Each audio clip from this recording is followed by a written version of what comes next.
পাকিস্তানের সাবেক প্রধানমন্ত্রী ইমরান খান মনে করেন সম্প্রতি কাশ্মীরে ভারতীয় নিপীড়ন বেড়েছে। এ কারণে স্বাধীনতার আকাঙ্ক্ষা কাশ্মীরিদের মধ্যে আরও জোরালো হচ্ছে। রাওয়ালপিন্ডির আদিয়াল জেলে আইনজীবীদের সঙ্গে আলাপকালে খান এ কথা বলেন। পরে তার এক্স অ্যাকাউন্টে তা শেয়ার করা হয়।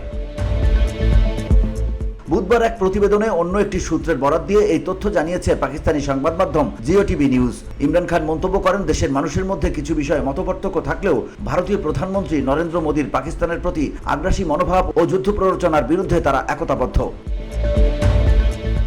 পাকিস্তান তেহরিকে ইনসাফ পিটিআই প্রতিষ্ঠাতা কারাবন্দী নেতা বলেন, আমরা এই অবৈধ শাসনকে অস্বীকার করি, তবুও এক পাকিস্তানি জাতি হিসেবে আমরা দৃঢ়ভাবে ঐক্যবদ্ধ।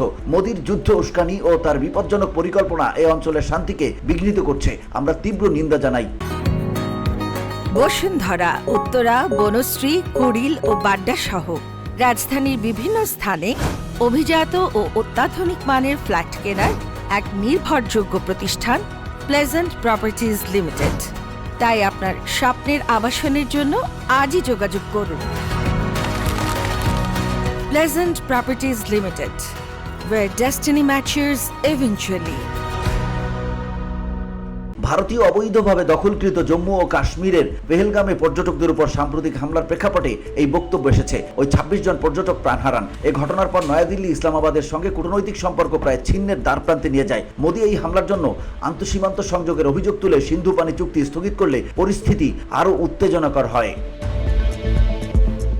VOD Bangla news desk.